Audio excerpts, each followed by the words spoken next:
पास किया था जी हमने पढ़ने से शुरू में, और ऐसे हमने एक एनालिसिस देखा था कि क्या चीज़ें पढ़नी है। हमने कहा जी मैनेजेरियल एनालिसिस में हम दो तरह से चीज़ें पढ़ रहे होंगे, एक इंटरनल एनालिसिस करना सीखेंगे और एक एक्सटर्नल एनालिसिस करना सीखेंगे।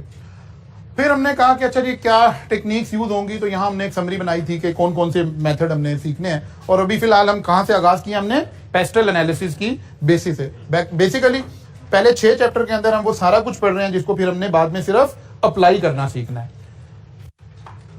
फिर हमने इकोनॉमिक साइकिल को जरा थोड़ा सा एक्सप्लेन किया था कि इकोनॉमी कैसे मूव कर रही होती है। इकोनॉमी के अंदर पीक्स आती रहती हैं, फिर ट्रफ आता रहता है, फिर बूम आता रहता है, रिसेशन आता रहता है, और ये साइकिल इसी तरह से चलता रहता है। हम सीखना ये चाह रहे हैं कि क्या इनमें से किसी चीज को गवर्नमेंट लेवल पर इंटरवीन किया जा सकता है, या अगर ये सब कुछ हो रहा है तो एज अ बिजनेसमैन मैंने पॉलिसीज क्या इख्तियार करनी है, इनको काउंटर कैसे करना है। ये ओवरऑल खुलासा है हमारे इस सारे सब्जेक्ट की स्टडी का जो हम पढ़ रहे हैं। फिर हमने इकोनॉमिक एनवायरनमेंट को डिफाइन किया। हमने कहा जी माइक्रो इकोनॉमिक्स से क्या मुराद है, मैक्रो से क्या मुराद है। और फिर हमने कहा कि ये चीजें ऐसे याद करने की जरूरत नहीं है, बल्कि हमें पता चल जाए, सिर्फ इतनी सी बात पता चल जाए, जब वो सिनेरियो बेस में हमारे से बात करेगा तो पता चले कि ये माइक्रो इकोनॉमिक्स का जिक्र हो रहा है, ये इम्पैक्ट माइक्रो है या कि मैक्रो है। इसके ऊपर हमने थोड़ी सी बात करनी थी। फिर हमने कहा इकोनॉमिक इंडिकेटर क्या है। हमने कहा कि इकोनॉमिक इंडिकेटर का मतलब है जो की स्टेट्स ऑफ द इकोनॉमी है, इकोनॉमी की जो मेन फिगर्स हैं वो क्या शो कर रही है, उन्हें हम कह रहे हैं ये की इंडिकेटर्स हो सकते हैं। उसमें हमने कहा कि कुछ इंडिकेटर हैं जो कि लीडिंग इंडिकेटर हैं, और कुछ इंडिकेटर हैं जो कि लैगिंग इंडिकेटर हैं, और कुछ इंडिकेटर हैं जो कि कोइंसिडेंस इंडिकेटर है। अब हमें यह समझना है कि जब भी किसी कंट्री के अंदर, जब भी बिजनेस के अंदर, एनवायरमेंट के अंदर अनसर्टेनिटी आ जाएगी तो पता चलेगा जो हमारा इकोनॉमिक साइकिल है ना, वो जहां भी खड़ा था वहां से डिस्टर्ब होना शुरू हो जाएगा, उसके इंपैक्ट आने शुरू हो जाएंगे। यहां हम यही समझ रहे हैं कि कौन से वो इंपैक्ट हैं जो बिल्कुल शुरू में आएंगे, या बल्कि कोई अनरेस्ट क्रिएट होने से भी पहले आ जाएंगे, ठीक है ना।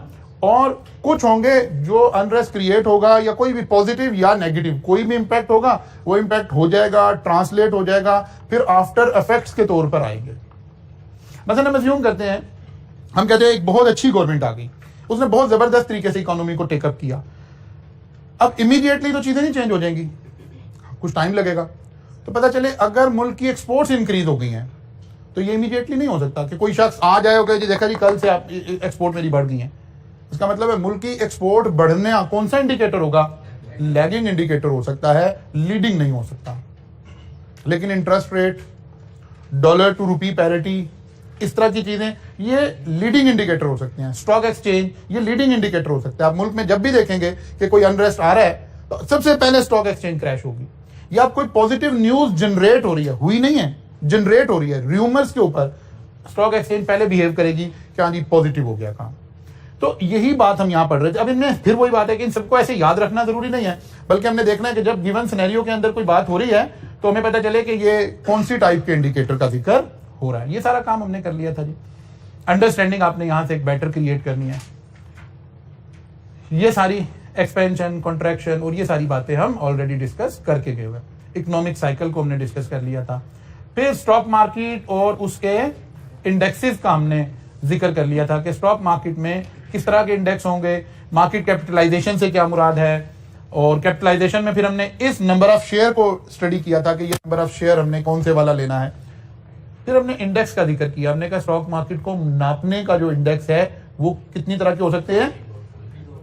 KSE 100 इंडेक्स है हमारे पास, 30 इंडेक्स है हमारे पास, ऑल शेयर इंडेक्स है हमारे पास। फिर थोड़ा सा क्योंकि MCQs का भी सामना है तो हमने देखा कि किताब ने जो बात ऐसी लिख दी है जो MCQs में आ सकती है, तो हमने थोड़ा सा उसको भी टेकअप कर लिया कि जी जो 100 इंडेक्स है ये 100 कंपनी से मिलकर बना हुआ है और ये फ्री फ्लोट से कैलकुलेट हो रहा होता है, इसकी बेस वैल्यू 1000 थी। जो 30 इंडेक्स है ये 30 कंपनी से मिलकर बना हुआ है, ये भी फ्री फ्लोट से कैलकुलेट होता है, इसकी बेस वैल्यू 10,000 थी। जो कुछ किताब में था हम वहां तक आपको बता रहे, एक्स्ट्रा उसके अंदर नहीं जा रहे।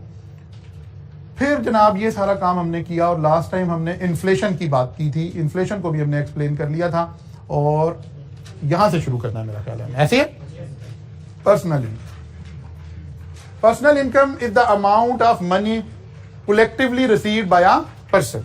एक शख्स जो कलेक्टिवली अमाउंट रिसीव करता है दैट इज पर्सनल इनकम। अब यहां रेफरेंस कलेक्टिवली का मतलब है जैसे आप इनकम टैक्स पढ़कर आए हैं, हमने वहां हेड्स ऑफ इनकम का जिक्र किया था।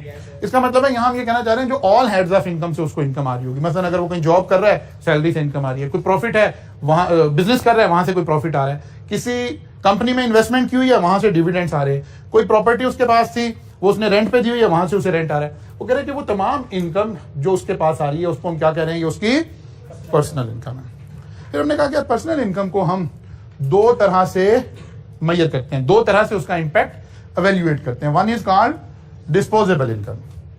डिस्पोजेबल इनकम का क्या मतलब है? Income left after paying federal, state and local taxes and any other mandatory payment to the government. यानी अगर हम इसे अकाउंटेंट की लैंग्वेज में बोलें तो क्या है ये? Very good, profit after tax, income after tax. यानी ये वो इनकम है जो मेरी डिस्क्रिप्शन पर आई है, जिसको मैं खर्च करूंगा। कुछ तो मेरी मैंडेटरी पेमेंट्स हैं, गवर्नमेंट कहती है आपने ये पैसे कमाए, इतना टैक्स हमारा है, इतना टैक्स हमारा है। और कोई भी ऐसी अमाउंट जो मैंने गवर्नमेंट को देनी है, फेडरल गवर्नमेंट है या स्टेट है या लोकल टैक्सेस हैं, वटेवर, किसी भी रेगुलेटरी बॉडी को जो मैंने पेमेंट कर देनी है, वो इनकम हमने उसमें से माइनस कर दी। जो रिमेनिंग इनकम है उसको हम क्या बोल रहे हैं? डिस्पोजेबल इनकम बोल रहे हैं। Shelter, food, debts are usually paid using disposable. यानी अब जाहिर है जो सारे खर्चे मेरे हो रहे होंगे वो कहां से हो रहे होंगे? डिस्पोजेबल इनकम में से हो रहे हैं। इसको थोड़ा सा इकोनॉमिक्स के लिए हम इसको और थोड़ा सा डिफाइन करते हैं। अच्छा, खैर अभी एक पॉइंट और आ रहा था, level of consumer spending also depend on disposable income. अगर मेरी डिस्पोजेबल इनकम बढ़ जाए तो मेरी स्पेंडिंग भी बढ़ जाएगी खुद ब खुद ही। जैसे हम वो एक सेइंग है कि मनी स्पीक्स, तो खुद ब खुद ही जब पैसा आना शुरू होता है तो वो कहीं ना कहीं किसी ना किसी तरीके से रिफ्लेक्ट भी हो रहा होता है, बिकॉज आपकी स्पेंडिंग इंक्रीज हो रही होती है, आप अपना स्टेटस ऑफ लिविंग इंक्रीज कर लेते हैं, वटेवर जो भी है वो कहीं ना कहीं इंपैक्ट हमें नजर आ रहा होता है। डिस्पोजेबल इनकम कैसे कैसे इंक्रीज हो सकती है वैसे अगर हम सोचें तो? एक तो पर्सनल इनकम बढ़ाकर की जा सकती है कि मेरी पर्सनल इनकम बढ़नी शुरू हो, और एक हो सकता है मेरी पर्सनल इनकम तो उतनी रहे लेकिन गवर्नमेंट टैक्सेस रिड्यूस कर दे, तो भी मेरी डिस्पोजेबल इनकम बेहतर हो सकती है। एक दूसरा वर्ड हम यूज करते हैं discretionary income. Income after paying for necessities like housing, food, health care, education, transportation. अभी इकोनॉमी ने कुछ चीजों को नेसेसिटीज ऑफ लाइफ कह दिया। नेसेसिटीज पे करने के बाद अगर कोई इनकम बच गई है तो फिर उस इनकम को हम क्या कह रहे हैं? Necessity discretionary income. Disposable income कौन सी थी?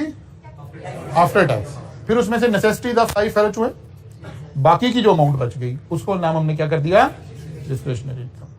Can be spend on non essential item. अब यहां अब ये वाली इनकम डिस्क्रिशनरी इनकम होगी किसी कंट्री में तो फिर लग्जरी आइटम सेल हो रही होंगी, फिर non necessities of life sale हो रही होंगी, फिर लोग अपनी ख्वाहिशात पूरी करें। ये तो जरूरियात की बात हो रही है। नेसेसिटीज ऑफ लाइफ का तो मतलब है जरूरियात के ऊपर स्पेंडिंग करना, और इसका मतलब है ख्वाहिशात के ऊपर स्पेंडिंग करना। वो कह रहे अगर ये इनकम बढ़ेगी, ये इनकम किसी के पास होगी तो फिर वो अपनी ख्वाहिशात पूरी कर सकेगा। Fun money to spend on thing you do not really need. अब आप कोई होटलिंग कर रहे हैं, अब आप कोई एंजॉय कर रहे हैं, कोई ट्रेवलिंग कर रहे हैं, कोई इक्विपमेंट खरीद रहे हैं, कोई अच्छा मोबाइल खरीद रहे हैं, कोई अच्छी गाड़ी खरीद रहे हैं, वो सब यहां फॉल कर रहा है, इन दो नीचे वाले पॉइंट में फॉल कर रहा है। लेकिन इसके लिए जरूरी है कि आपके पास डिस्क्रिशनरी इनकम हो, खाली इनकम होने का कोई फायदा नहीं है। इसका मतलब है हम कल को ये देखना चाह रहे होंगे, जब हम कभी बिजनेस सिनेरियो में इसको जाकर यूज करेंगे तो हम कहते हैं कि जी इनकम्स लोगों की बड़ी हैं, तो हमें फौरन सुनने में तो फौरन से क्या लग रहा है कि अच्छा इनकम बड़ी है, इसका मतलब खुशहाली आई है। ये बात हम क्यों पढ़ रहे हैं? हम कह रहे हैं नहीं, पहले पता करें कौन सी इनकम बढ़ी है। इनकम बढ़ी है, साथ ही टैक्स भी बढ़ गए हैं, तो पता चला डिस्पोजेबल इनकम भी नहीं बढ़ी। इनकम बढ़ी है लेकिन महंगाई उससे कई गुना ज्यादा बढ़ी है, तो डिस्पोजेबल इनकम उल्टा कम होगी आपकी। देखना है कि रियल इनकम कब बढ़ी है, जब आपकी डिस्क्रिशनरी इनकम में इजाफा हुआ, आपकी जरूरियात जिंदगी माइनस करने के बाद जो पैसे बचे हैं वहां आप कहां खड़े हैं। इसलिए ये दो बातें थोड़ी सी लिंक कर रहे हैं कि जब हम किसी मुल्क की किसी सिचुएशन को एवेल्युएट करेंगे तो फिर देखना होगा कि कौन से वाली इनकम हमारी बढ़ रही है। जी जी, आफ्टर टैक्स के बाद फर्दर आगे चले, यानी उस डिस्पोजेबल इनकम में से नेसेसिटीज भी माइनस कर दी। आफ्टर टैक्स तो हो ही गया, असल में आफ्टर बिफोर टैक्स वाली तो मेरी इनकम ही नहीं है ना, वो तो बस टैक्स की कैलकुलेशन के लिए मेरी इनकम आई है, अदरवाइज वो पैसे तो मेरे पास आए नहीं है। तो पहले उसमें से नेसेसिटीज माइनस की, ठीक है, तो फिर बाकी क्या बच गया? डिस्क्रिशनरी। पहले टैक्स माइनस किया, जो कुछ मैंने कमाया साल में उसमें से टैक्स माइनस किया, ये मेरी डिस्पोजेबल इनकम आ गई। डिस्पोजेबल का मतलब है ये वो इनकम है जो मैं खर्च कर सकता हूं, इसीलिए लफ्ज यहां डिस्पोजेबल आ रहा है, विच आई कैन स्पेंड। मतलब एक शख्स ने एक साल में 2 करोड़ रुपया कमाया और 20 लाख रुपया टैक्स दिया, तो जब उसने 2 करोड़ कमाया तो 2 करोड़ उसकी डिस्पोजेबल इनकम नहीं है। उसके बाद घर में जो रिसीव हुआ है वो तो 1 करोड़ 80 लाख रुपया आया है। अब हम कह रहे हैं 1 करोड़ 80 लाख डिस्पोजेबल इनकम है, इसमें से उसने अपनी नेसेसिटीज खर्च की, फर्ज की 80 लाख रुपया उसकी नेसेसिटीज पे खर्च हो गए। अब 1 करोड़ रुपया उसका कहां गया? डिस्क्रिशनरी इनकम पर आ गया। जो पर कैपिटा इनकम है वो भी आगे जिक्र आने लगा उसका, वो हम ओवरऑल कंट्री की इनकम की बात कर रहे हैं, ठीक है ना, ओवरऑल मुल्क की इनकम की बात है, ये पर्सनल की बात हो रही है, इंडिविजुअल की बात हो रही है जी। अभी आने लगा, आज ही के लेक्चर में हम यहां पहुंच जाएंगे, आज ही के लेक्चर में अभी हम यहां पहुंच जाएंगे। अच्छा जी, गवर्नमेंट पॉलिसीज। अब हम देख रहे हैं कि असल में दूसरी जो बात अभी हम जिक्र करने लगे हैं, जिसका हम देखने लगे हैं कि क्या गवर्नमेंट पॉलिसीज, वो जो इकोनॉमिक साइकिल चल रहा था, क्या उसको कहीं इंटरवीन कर सकते या ये खुद ही चल रहा है कुछ साइकिल? उसके लिए हम कुछ बातें पढ़ रहे हैं। हम कह रहे हैं गवर्नमेंट असल में, वैसे तो गवर्नमेंट ने बहुत सारे काम करने होते हैं, ये भी डिसाइड करना होता है कि वोटिंग करानी है कि नहीं करानी है, ठीक है ना, लेकिन बाकी बहुत सारे काम है जो गवर्नमेंट ने करने हैं। अभी हम इकोनॉमिकली 2 इंपैक्ट देख रहे हैं कि गवर्नमेंट के हाथ में 2 बड़े काम आ जाते हैं। One is called monetary policy. Monetary policy किसको कहते हैं? Set of action that can be undertaken by the national central bank, जैसे हमारा कौन सा बैंक आ गया? State Bank of Pakistan, to control the overall money supply and achieve sustainable economic growth. यानी मॉनेटरी पॉलिसी का मतलब है to control money supply in the market. अगर हम इसे और मुख्तसर करना चाहें, to control money supply in the market. Market में, इकोनॉमी में कितना पैसा सर्कुलेशन में होगा, इसको कंट्रोल करने के लिए गवर्नमेंट के पास इख्तियार आता है, क्योंकि गवर्नमेंट के अंडर ये काम कर रहा होता है सेंट्रल बैंक। तो गवर्नमेंट वाया सेंट्रल बैंक अपनी पॉलिसीज को इंप्लीमेंट करती है, और सेंट्रल बैंक जो है वो इंटरवीन कर रहा होता है मनी की सप्लाई को कंट्रोल करने के लिए थ्रू मॉनेटरी पॉलिसी। तो हम कहते हैं कि 2 तरह की मॉनेटरी पॉलिसीज अनाउंस की जा सकती हैं सेंट्रल बैंक से। One is called expansionary and other is called contractionary, ठीक है ना। या इसको हम कहते हैं कि आपने अक्सर अब ये खबर आप सुना करेंगे, जैसे जैसे आपका टेस्ट डेवलप होगा तो आप कहेंगे जी सेंट्रल बैंक ने मॉनेटरी पॉलिसी को टाइट कर दिया या लूज कर दिया, ईज कर दिया। ये 2 लफ्ज इसके ऑल्टरनेटिव इस्तेमाल हो रहे होते हैं। एक्सपेंशनरी का क्या मतलब है? जब हम इंटरेस्ट रेट को कम कर देते हैं। और कॉन्ट्रैक्शनरी का क्या मतलब है? जब हम इंटरेस्ट रेट को बढ़ा देते हैं। जैसे अगर अभी आप परसों की बात करें तो तकरीबन इंटरेस्ट रेट को मेजर ऐसे करते हैं, हम एक लफ्ज इस्तेमाल करते हैं बेसिक्स पॉइंट्स। 1% जो इंटरेस्ट रेट होता है ना, इसको हम कहते हैं 100 पॉइंट्स, ठीक है। इसका मतलब है अगर मैंने 0.5% इंटरेस्ट रेट बढ़ाना होगा ना, तो शाम को जो न्यूज चैनल खबर दे रहा होगा वो क्या दे रहा होगा? 50 बेसिक्स पॉइंट्स इंक्रीज कर दिया गया। तो परसों की अगर आप 2 रोज की पहले की खबर देखें तो आपने खबर सुनी कि 250 बेसिक्स पॉइंट्स जो है इंक्रीज किए गए। इसका मतलब है 2.5% इंटरेस्ट रेट एकदम से इंक्रीज हुआ है, ठीक है ना। अब इसके क्या इंपैक्ट आ रहे हैं, यहां हम थोड़ा सा ये सीखने की बात कर रहे हैं। Some of the available tool include revising interest rate up और डाउन, डायरेक्ट लेंडिंग, कैश और bank, and changing bank reserve requirement. वो कह रहे हैं स्टेट बैंक ऑफ पाकिस्तान के पास मॉनेटरी पॉलिसी के थ्रू मनी की सप्लाई को कंट्रोल करने के लिए कौन कौन से टूल्स हैं? तो पता चला 3 टूल हैं। एक इंटरेस्ट रेट को चेंज करना, हम इंटरेस्ट रेट को इंक्रीज कर सकते हैं, इंटरेस्ट रेट को रिड्यूस कर सकते हैं। Direct lending cash to bank, state bank और आपस में, ये कभी आप सीए फाइनल में जाकर पढ़ेंगे, बैंकिंग लॉज पढ़ेंगे, जब कई सारे लॉज हैं।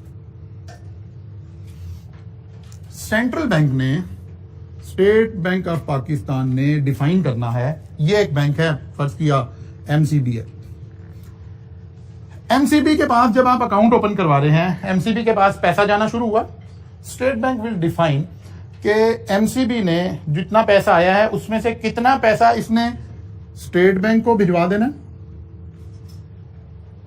और कितना पैसा है जो पब्लिक को या बिजनेस को लोन देना है, ठीक है।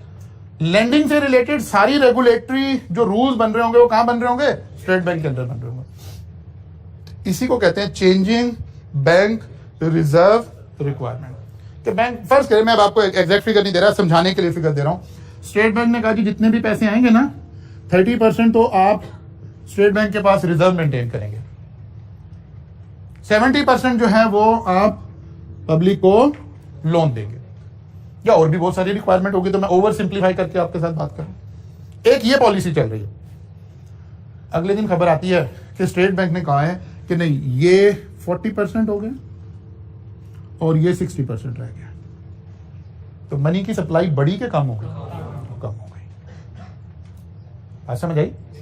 मनी की सप्लाई कम हो गई। इसी तरह से रेट चल रहा था, इसे हम काइबोर बोलते हैं, कराची इंटरबैंक समथिंग इस तरह का, काइबोर रेट इसको बोलते हैं, ठीक है।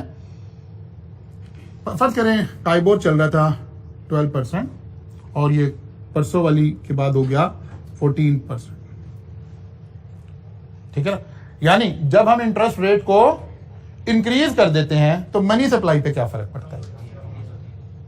मनी सप्लाई बढ़ती है कि कम होती है? क्यों कम होती है? लोगों को बैंक में इन्वेस्ट करके ज्यादा प्रॉफिट मिल रहा है। चलो लफ्ज इंटरेस्ट नहीं लिखते, जिया साहब की ख्वाहिश के मुताबिक, ठीक है ना। उन्होंने जब उनका मार्शल्लाह लगा हुआ था तो उन्होंने इकोनॉमी को इस्लामाइजेशन करने की कोशिश की, तो उसमें उन्होंने कहा कि जी आइंदा लफ्ज इंटरेस्ट नहीं लिखा जाएगा, प्रॉफिट लिखा जाएगा। तो ठीक है ना, इसलिए हमने प्रॉफिट लिख दिया। एक तो रीजन ये हो गई। अब बताइए, जब मेरे पास पैसा है और मैं वो पैसा इन्वेस्ट कर रहा हूं बैंक के साथ, तो जो मेरे पास इनकम बची वो क्या हो गई? कम हो गई। मेरा इन हैंड अमाउंट क्या रह गई? कम रह गई।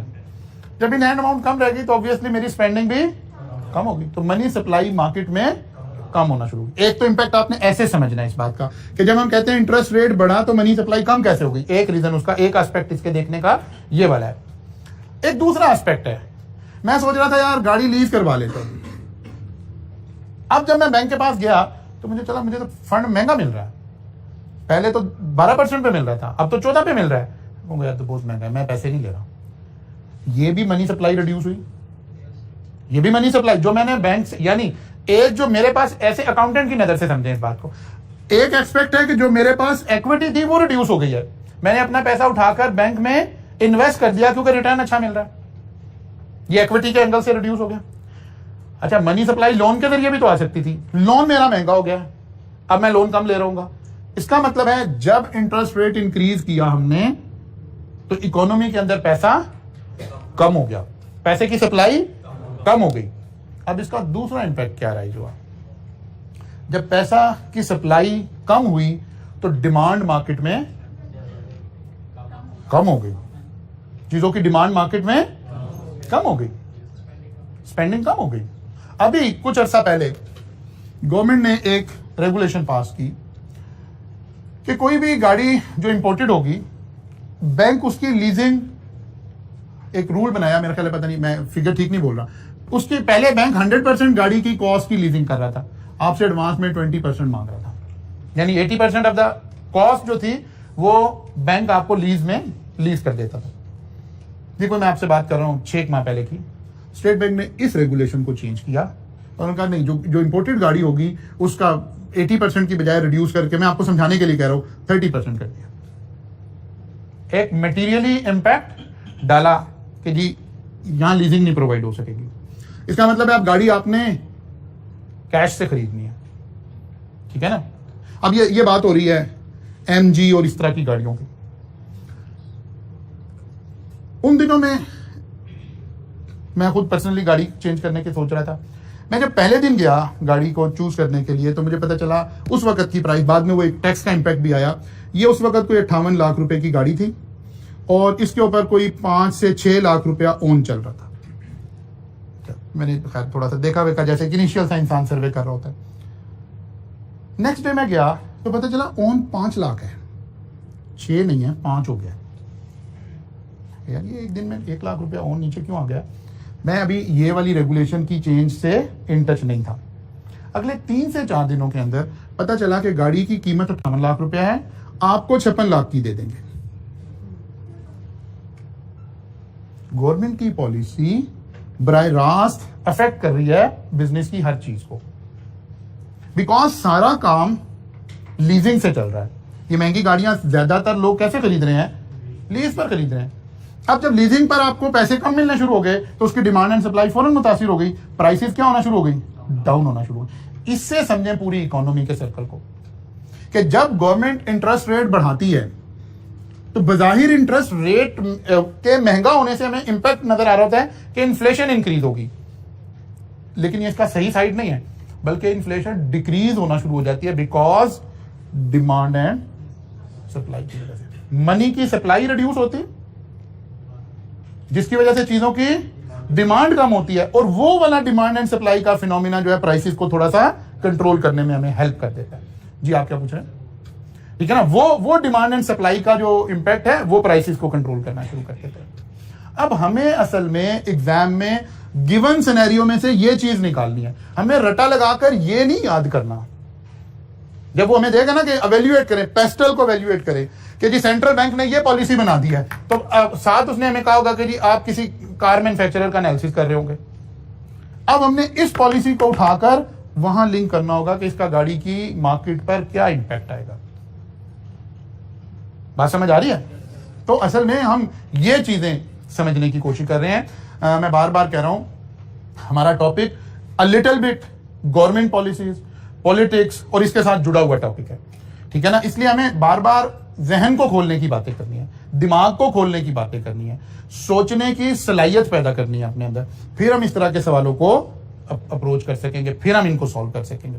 तो मॉनेटरी पॉलिसी में पता चला गवर्नमेंट के पास 3 इख्तियार आ जाते हैं। नंबर 1, बराह रास्त इंटरेस्ट रेट को चेंज करे। इंटरेस्ट रेट को चेंज ना करे, सिर्फ बैंक रिजर्व रिक्वायरमेंट को चेंज कर दे, या स्टेट बैंक है किसी खास सेक्टर में फाइनेंसिंग को इंटरवीन करे, जो मैंने आपको गाड़ी की एग्जांपल दी। अब हमें देखना है हम किसकी बात कर रहे हैं। जब हम रिजर्व रिक्वायरमेंट की चेंज की बात करेंगे, या जब हम इंटरेस्ट रेट के इंक्रीज या डिक्रीज की बात करेंगे, तो ये कौन सा फैक्टर कहलाएगा, माइक्रो या मैक्रो? मैक्रो मींस सब लोग अफेक्ट होंगे, ठीक है ना। लेकिन जब स्टेट बैंक रूल ये बनाए कि गाड़ियों की फाइनेंसिंग में, और उसमें भी इंपोर्टेड गाड़ियों की फाइनेंसिंग में ये रूल आ गया, तो ये माइक्रो आ गया। हम इसलिए पढ़ रहे हैं ये सारी चीजें। माइक्रो की डेफिनेशन लिख लिख कर वहां हमने कुछ नहीं बताना, हमने एनालिसिस करना है गिवन सिनेरियो में देखकर। ये रटा भी नहीं लगाया जा सकता। कुछ टीचर्स ऐसे कोशिश करते हैं कि ये याद करवा दें कि इंटरेस्ट रेट में चेंज कौन सा इंपैक्ट है, माइक्रो के मैक्रो। मैं भी आपको बता रहा हूं, ये देखें, ये माइक्रो बन गया, ये मैक्रो नहीं बना। दिमाग से सोचना पड़ेगा, अकल से सोचना पड़ेगा कि उस सिनेरियो में जो चेंज आई है वो सबको अफेक्ट करेगी या कि एक जी।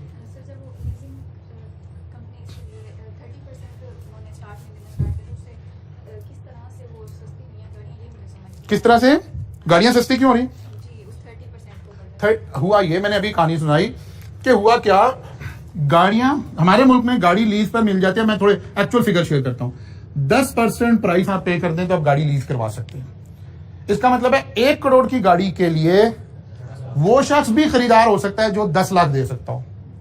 तो डिमांड के ऊपर प्रेशर इंक्रीज हो रहा है ना। गवर्नमेंट ने कहा नहीं, जिसके पास 10 लाख है वो ना गाड़ी लेने आए, जिसके पास 40 लाख है या 50 लाख है वो आए। तो गाड़ियों की डिमांड कम हो गई। जब डिमांड कम हो गई तो अब डिमांड एंड सप्लाई का फिनोमिना काम कर रहा है। सबसे पहले ऑन उठाना शुरू होगा, फिर लोग पैनिक होना शुरू हो जाते हैं कि यार, जैसे मैं खुद जाती तौर पे मैं अपनी मिसाल दे रहा हूं कि मैं चार्टर्ड अकाउंटेंट होके सारा कुछ होके मैंने गाड़ी चूज पसंद एमजी की हुई थी, ठीक है ना। लेकिन जब ये एकदम से 3 दिनों 4 दिनों के अंदर गाड़ी की प्राइसेस नीचे आई, अब क्योंकि ये एक चाइना की मैन्युफैक्चर्ड गाड़ी है, तो मुझे डाउट क्रिएट हो गया कि कहीं इस व्हीकल की कोई प्रॉब्लम तो नहीं है, एकदम से 8-10 लाख रुपया गाड़ी क्यों नीचे आ गई। तो मैंने डिसीजन लिया कि नहीं यार, इसको नहीं खरीदना चाहिए। ये काम होना शुरू हो जाता है। अब लोग पैनिक हो गए। जिसने 58 लाख की बुक कराई हुई थी वो भी पैनिक हो गया, उसने कहा 57 की बेच दो एक दफा, बाद में देख लेंगे।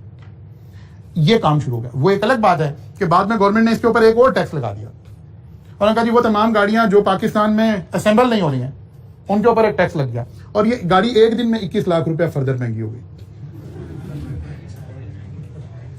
बात समझ आई है? फिर अगले ही कोई 1.5 महीने के बाद 1 डे में ये गाड़ी 21 लाख रुपया इस पर गवर्नमेंट का टैक्स लग गया, ये 21 लाख की महंगी हो गई। अब यही पॉलिसीज का इंपैक्ट तो हम इस पेपर में पढ़ने आए हैं कि गवर्नमेंट की पॉलिसीज का इंपैक्ट कैसे क्रिएट होगा। आप रोड पर आज जाते हुए देखिएगा, आपको अप्लाइड फॉर एमजी गाड़ी अब रोड पे नजर नहीं आएगी। शुरू में एकदम से एमजी ने आके बड़ी मार्केट संभाल ली थी, क्योंकि ये तीन गाड़ियां आपस में कंपटीशन में आ रही थी, एमजी, किया, ऑटोसॉन। अब एमजी का इंटीरियर इंतहाई अच्छा, सारा कुछ, बड़े लेटेस्ट गैजेट्स और बड़ी जबरदस्त गाड़ी। जब आप गाड़ी में जाके बैठते हैं आप एक दफा कहते हैं यार क्या बात है, गाड़ी लेनी है तो यही लेंगे। लेकिन साथ ही जब प्राइस आई तो आप डाउट में पड़ गए, लेकिन गाड़ी में तो नहीं मसला। फिर गवर्नमेंट ने एक पॉलिसी चेंज कर दी, क्योंकि किया असेंबल यहां कर रहा है, टोसान असेंबल यहां कर रहा है, एमजी के साथ भी मुआहदा हुआ था कि असेंबल यहां करेगा, ठीक है ना। और ये उसे इंप्लीमेंट नहीं कर रहे थे। गवर्नमेंट ने कहा ऐसी की तैसी तुम्हारी, it's a good policy, it's a good policy. ये क्रिटिसिज्म में नहीं है, पॉजिटिव बातों को तो पॉजिटिव कहना पड़ेगा। अब ये हो गई 21 लाख की महंगी, अब किया छोड़कर इसे कौन ही खरीदेगा। आप रोड पर आज जाइएगा, इंपैक्ट नजर आएगा आपको, बिल्कुल ब्रांड न्यू एमजी नजर नहीं आएगी। अब एमजी इस वक्त क्या कर रहा होगा, दिन रात एक करके कोशिश कर रहा होगा कि मेरी मैन्युफैक्चरिंग यहां शुरू हो, ताकि अच्छा नॉर्मल इस गाड़ी पर टैक्स था 2 लाख रुपया गवर्नमेंट का, 19 लाख एक्स्ट्रा टैक्स लग गया, 21 लाख इंपैक्ट आ गया। अब एवरीबॉडी नोज कि गाड़ी तो ये उसके लेवल की है, लेकिन प्राइस इसकी फॉर्च्यूनर पे चली गई है। अब ये फॉर्च्यूनर तो नहीं है, ये वहां सर्वाइव नहीं कर सकेगी। ऐसे गवर्नमेंट इंटरवीन जब करती है, उसके किसी स्पेसिफिक बिजनेस पर क्या इंपैक्ट आ रहे हैं, यही हमारा पेपर है, यही हम स्टडी करने के लिए आए हैं। इसलिए हम ये सारी चीजें इस एनालिसिस के लिए सीख रहे हैं। ये रटा लगाने के लिए नहीं है कि आपने याद करना है और ये करना है, आपका दिमाग ओपन करना है, वहां से आपने चीजों को एनालिसिस करके नाम दे देकर आगे चलना है। सेकेंड, गवर्नमेंट के पास पॉलिसी आ गई जी, फिस्कल पॉलिसी। इसका मतलब है बिजनेस से रिलेटेड गवर्नमेंट के हाथ में 2 पॉलिसी है, one is called monetary policy and other is called fiscal policy. Fiscal policy क्या है? Government policy on revenue, government के रेवेन्यू से रिलेटेड जो पॉलिसी है। क्या मतलब? टैक्सेशन या गवर्नमेंट की स्पेंडिंग या गवर्नमेंट की बोरिंग, इन 3 पॉलिसीज के को बात हम कहते हैं दिस इज फिस्कल पॉलिसी।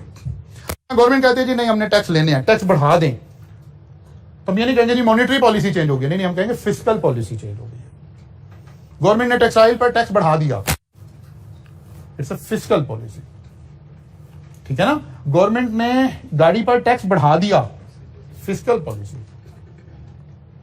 आप समझ आइए।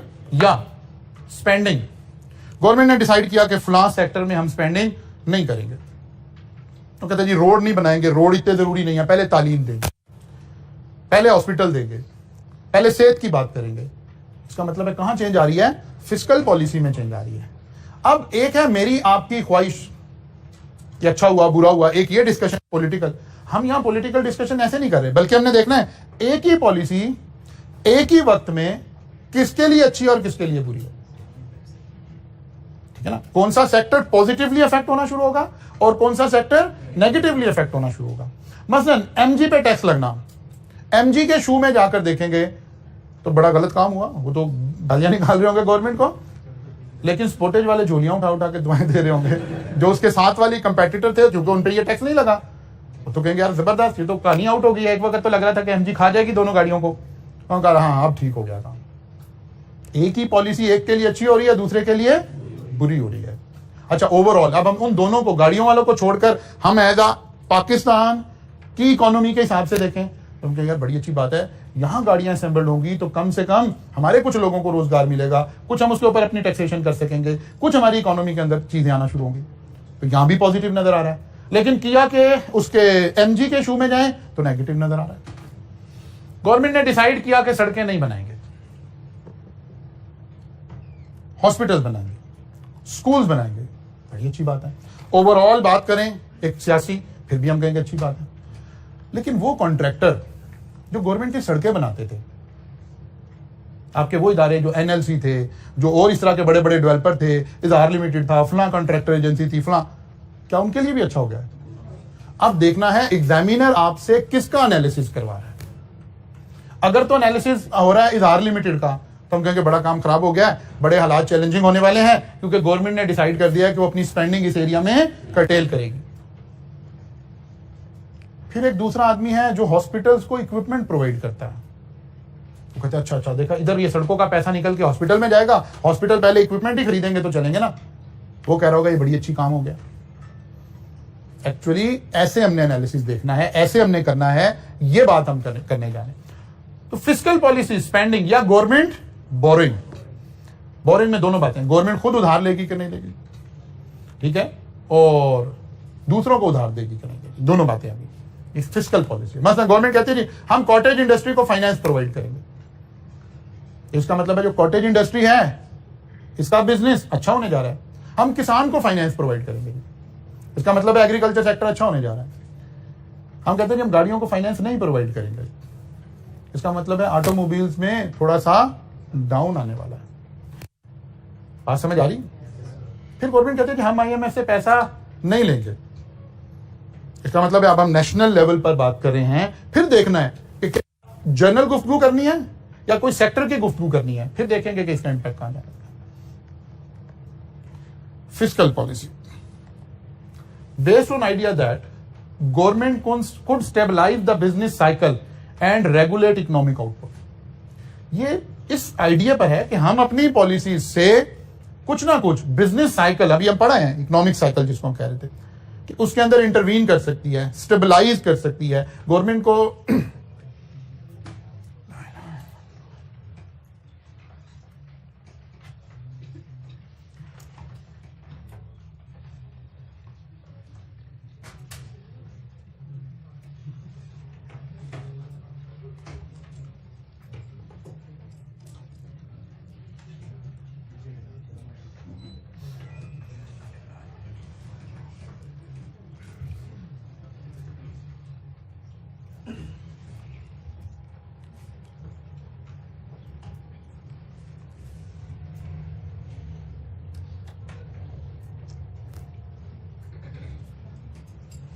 हैदर आज तो तुम बड़ी स्पीड है हाँ? हाँ जी, वहां भी इम्पैक्ट आएगा बिल्कुल। अगर बोरिंग नहीं करेंगे तो वहां भी इम्पैक्ट आएगा, फंड होंगे नहीं, देंगे कैसे? लेकिन हो सकता है आप उस वक्त नारा लगा रहे हो कि हमने इज्जत की जिंदगी जीनी है, फिर क्या करेंगे?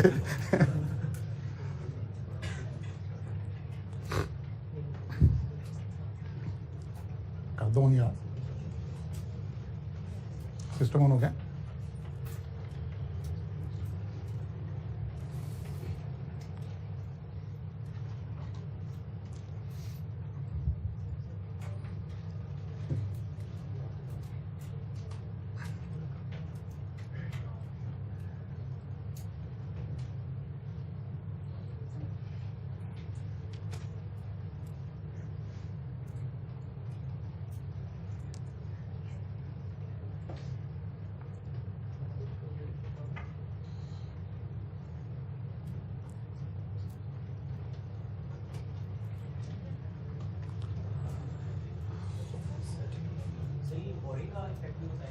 ये बताने लगे ऊपर वाला है।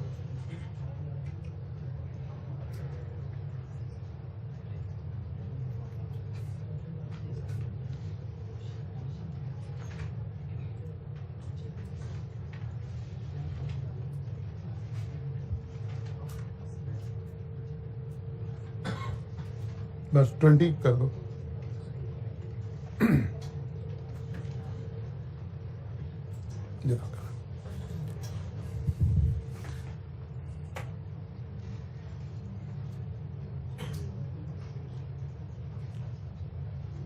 जी ऑन हो गया आपका?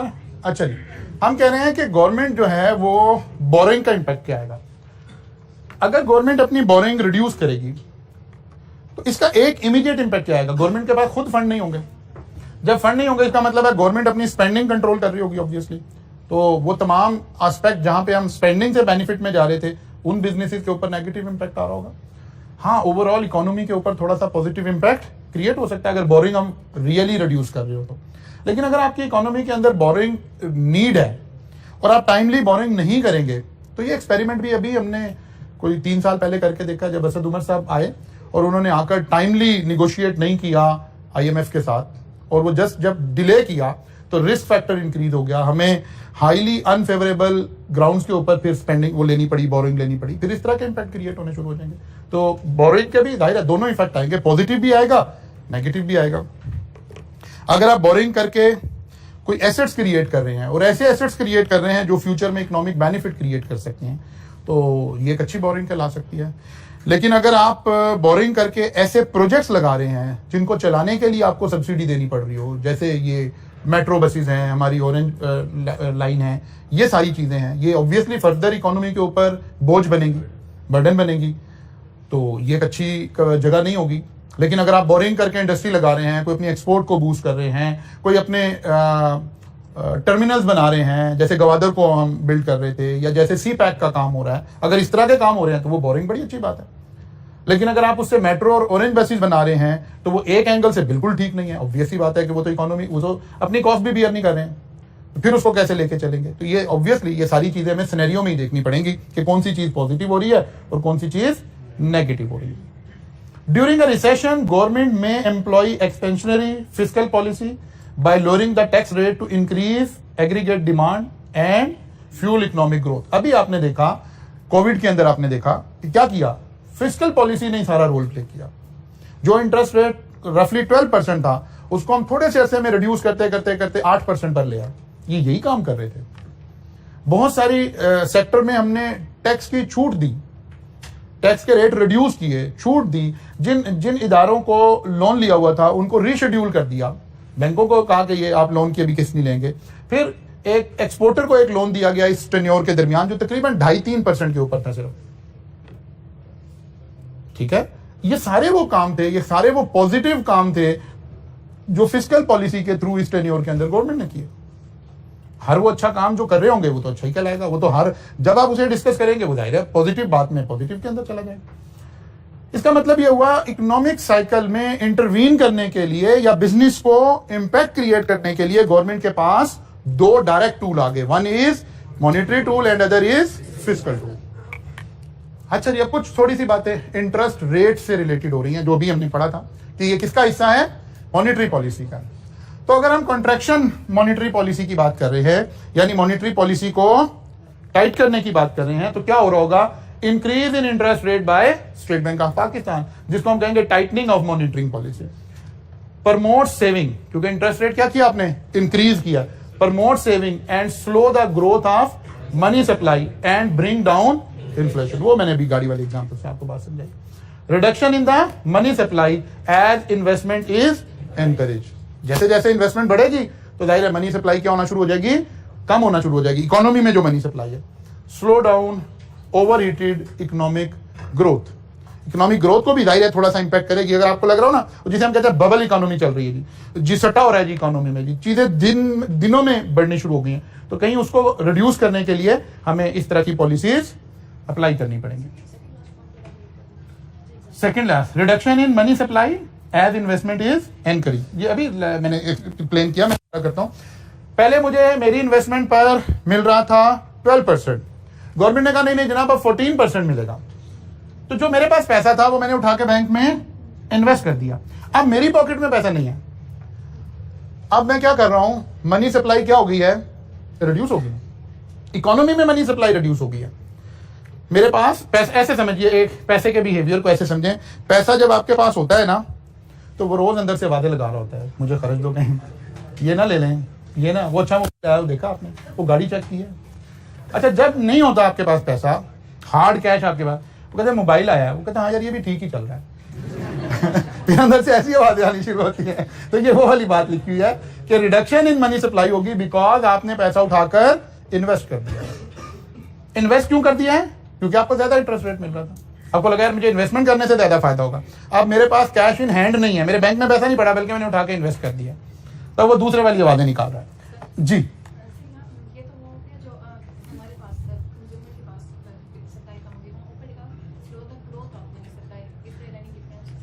जी ये बातों को रिपीट किया जा रहा है, ठीक है ना। आप कौन से पॉइंट की बात कर रहे हैं, इसकी, हाँ, यानी मनी सप्लाई की जो ग्रोथ हो रही थी ना, यानी पहले आप ऐसे कहें कि इकोनॉमी के अंदर, अब हम कोई एक ऐसी फिगर बोल देते हैं कि 20 बिलियन इकोनॉमी में मौजूद थे, जिससे लोग बाइंग सेलिंग कर रहे थे, गाड़ियां खरीद रहे थे, मोबाइल खरीद रहे थे, लैपटॉप खरीद रहे थे।